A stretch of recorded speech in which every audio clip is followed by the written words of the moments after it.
Olá, galera do nono ano, tudo bem com vocês? Aqui é a professora Sandra quem vos fala e eu estou aqui para comentar as questões da semana 2 do PET 6 de vocês. Acompanhem! Na primeira atividade temos um texto, Tadeu versus Maria Angélica. À primeira vista, Tadeu e Maria Angélica formavam um casal normal. Gostavam de cinema, de música e de viagens, mas acima de tudo amavam o futebol. Só que infelizmente torciam para times rivais. No começo, isso não era um grande problema. Maria Angélica não se importava quando Tadeu comemorava as vitórias do time dele, e Tadeu até dava parabéns para Maria Angélica quando o clube dela vencia. Mas talvez isso só acontecesse porque os dois times eram muito ruins e as vitórias muito raras. Então, no campeonato deste ano, as coisas mudaram. Novos reforços foram apresentados, técnicos foram contratados, as equipes melhoraram e as torcidas começaram a ter esperanças. As coisas mudaram tanto que os dois times chegaram à final do torneio. Tadeu comprou um uniforme azul e amarelo para ir ao estádio. Maria Angélica foi com uma enorme bandeira verde e branca e os dois sentaram-se lado a lado durante a partida. Para evitar brigas, tentaram não vibrar demais quando seus times acertavam um lance, nem zombar do outro quando a equipe adversária cometia algum erro. O 0-0 vinha mantendo a paz do casal, porém no último lance do jogo, quando o time de Tadeu marcou o gol da vitória, ele não se conteve e gritou "Gol!" E assim mesmo com 10 letras O. Mas ele não parou por aí, começou a dançar em volta de Maria Angélica enquanto cantava "Ê-ô, ê-ô, o meu time é um terror, ê-ô, ê-ô, o seu time é perdedor." Maria Angélica ficou verde de ódio, então disparou: "Tadeu, você passou dos limites, cartão vermelho." "Como assim, Maria Angélica? Você está me expulsando de campo e do casamento. Você pisou na bola." "Tá, eu exagerei, mas também não precisa entrar de sola. Agora é tarde, você chutou o nosso amor para escanteio." "Calma, eu não quero tirar o time de campo. Vamos tentar o segundo tempo." "Não, senhor, você já estava na marca do pênalti. Pode ir para o chuveiro. Quem sabe uma prorrogação?" "Não, fim de jogo." Tadeu sentou na arquibancada, apoiou a cabeça nas mãos e disse: "Tudo bem, Maria Angélica, se você quer que eu pendure as chuteiras, é assim que vai ser. Mas isso me deixa muito triste, porque a gente fazia uma tabelinha e tanto. Eu acho que você bate um bolão, e sempre que eu chegava em casa, corria para o abraço. Sabe, eu vestia a camisa do nosso casamento. Eu jogava por amor." Aquela declaração deixou os olhos de Maria Angélica encharcados como um maracanã sem drenagem. Então ela jogou longe sua bandeira e pulou sobre Tadeu como se ele tivesse marcado um gol decisivo. Tadeu olhou fundo nos olhos de Maria Angélica e com voz emocionada cantou: "Ê-ô, ê-ô, nosso amor é um terror, ê-ô, ê-ô, nosso amor é um terror." Tadeu, foi a coisa mais linda que alguém já me disse. Então os dois beijaram-se, fizeram as pazes e viveram felizes para sempre, ou pelo menos até a próxima final de campeonato. Vejamos então as questões propostas para este texto. Número 1. Como inicia o conflito da narrativa? Então, se vocês voltarem ao primeiro parágrafo, nós temos ali a contextualização do casal. Eles pareciam um casal normal, gostavam de várias coisas, mas no que se refere ao futebol, ambos torciam para times rivais. Então, o conflito, o problema que eles precisam resolver é esse fato, né? O fato de eles torcerem para times diferentes. Número 2. Podemos perceber a passagem do tempo no enredo através de quais elementos, estratégias? Voltando ao texto, é possível perceber a estrutura do mesmo. No primeiro parágrafo, nós temos a apresentação do casal e o conflito a ser resolvido pelos dois. Na sequência, nós vamos ter a expressão no começo, marcando como esse problema era resolvido no início. Ambos se respeitavam. Em seguida, nós vamos ter a expressão então, mostrando que a situação começou a se modificar quando os times se tornaram melhores.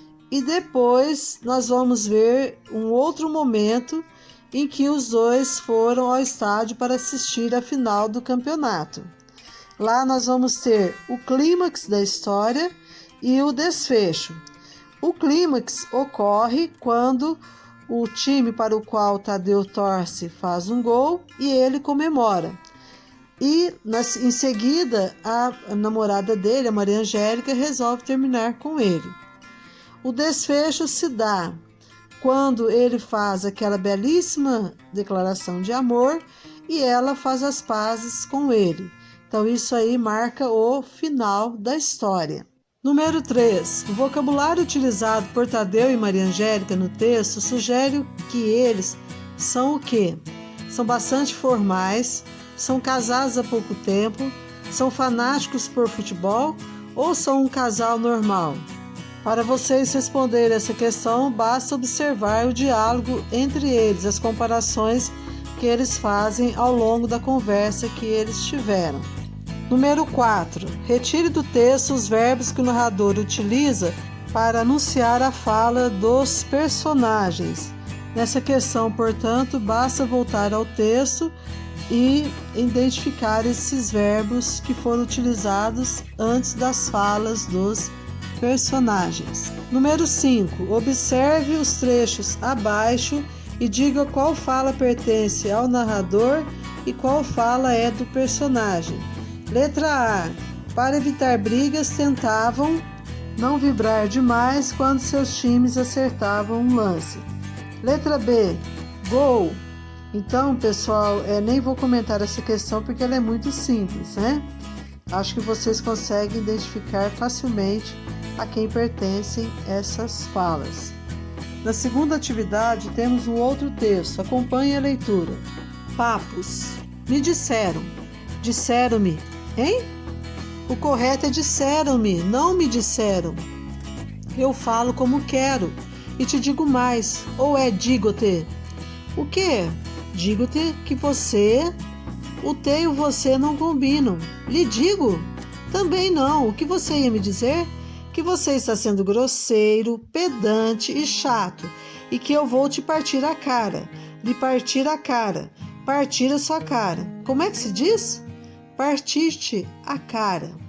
Pois é, parti-la-ei se você não parar de me corrigir, ou corrigir-me.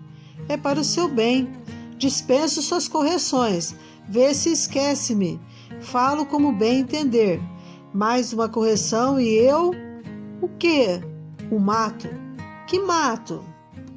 Mato-o, mato-lhe, mato você, matar-lhe-ei-te, ouviu bem? Eu só estava querendo... Pois esqueça-o e para-te. Pronome no lugar certo é elitismo. Se você prefere falar errado, falo como todo mundo fala. O importante é me entenderem, ou entenderem-me.